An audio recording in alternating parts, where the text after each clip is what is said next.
Class റൂമിന്റെ ജനൽക്കരികിലായിരുന്നു മീരയുടെ സ്ഥിരം ഇരിപ്പിടം. പുറത്തു പെയ്യുന്ന മഴയിലേക്ക് നോക്കിയിരിക്കുമ്പോൾ അവളുടെ മനസ്സിലും ഒരു കാർമേഘമുണ്ടായിരുന്നു.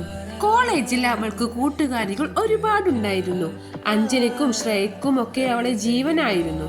അവരുടെ കൂടെ ഇരിക്കുമ്പോൾ മീര വാതോരാതെ സംസാരിക്കും, പൊട്ടിച്ചിരിക്കും. എന്നാൽ ആൺകുട്ടികൾ അരികിലേക്ക് വന്നാൽ ആ ചിരി പെട്ടെന്ന് മായും. അവൾ മൗനത്തിന്റെ തടവറയിലാകും.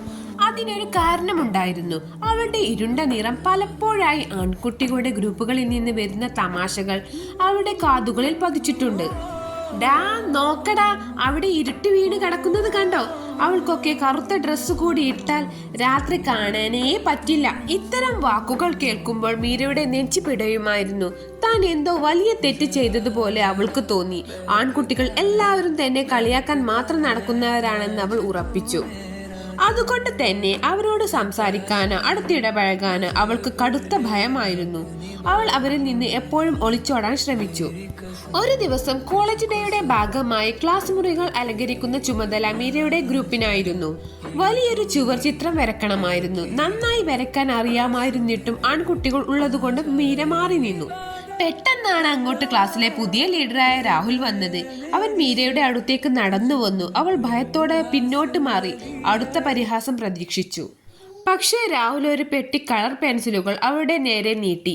മീര, ഈ ചിത്രത്തിന്റെ ഔട്ട്ലൈൻ നീ വരക്കണം.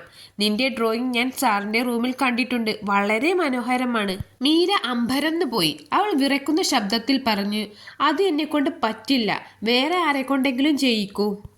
രാഹുൽ പുഞ്ചിരിയോടെ പറഞ്ഞു, മീര, ഒരു ചിത്രത്തിന് ഭംഗി കൂടുന്നത് അതിലെ കറുത്ത വരകൾ കൃത്യമായി വീഴുമ്പോഴാണ്. ഇരുണ്ട നിറമില്ലെങ്കിൽ വെളിച്ചത്തിന് എന്ത് വില? നീ നിന്റെ കഴിവിലാണ് വിശ്വസിക്കേണ്ടത്, അല്ലാതെ മറ്റുള്ളവരുടെ വിഡ്ഢിത്തങ്ങളിലല്ല. നീ വരച്ചു തുടങ്ങൂ, ഞങ്ങൾ കൂടെയുണ്ട്. അവന്റെ വാക്കുകളിൽ പരിഹാസമല്ല, ബഹുമാനവും പിന്തുണയുമായിരുന്നു. ക്ലാസ്സിലെ മറ്റ് ചില ആൺകുട്ടികളും അവൾക്ക് ധൈര്യം നൽകി. എല്ലാ ആൺകുട്ടികളും ഒരുപോലെയല്ലെന്ന് മീരയ്ക്ക് അപ്പോഴാണ് മനസ്സിലായത്. അന്ന് മീര ആ ചുവരിലേക്ക് ബ്രഷ് ചലിപ്പിച്ചു. വൈകുന്നേരമായപ്പോഴേക്കും അവിടെ വിരിഞ്ഞത് ആ കോളേജിലെ ഏറ്റവും മനോഹരമായ ചിത്രമായിരുന്നു. എല്ലാവരും അവളെ കൈയടിച്ച് അഭിനന്ദിച്ചു. അന്ന് വൈകുന്നേരം ജനൽക്കരികിൽ ഇരിക്കുമ്പോൾ മീര കണ്ണാടിയിൽ സ്വന്തം മുഖത്തേക്ക് നോക്കി. ആദ്യമായി അവൾക്ക് തന്നോട് തന്നെ പ്രണയം തോന്നി. മറ്റുള്ളവരുടെ തരം താന്ന വാക്കുകളേക്കാൾ വലുതാണ് തന്റെ കഴിവുകളെന്ന് അവൾ തിരിച്ചറിഞ്ഞു. ആൺകുട്ടികളോടുള്ള അവളുടെ ഭയം പെയ്യാതെ പോയ ഒരു കാർമേഘം പോലെ പതുക്കെ ഒഴിഞ്ഞു പോവുകയായിരുന്നു. Thank you for watching.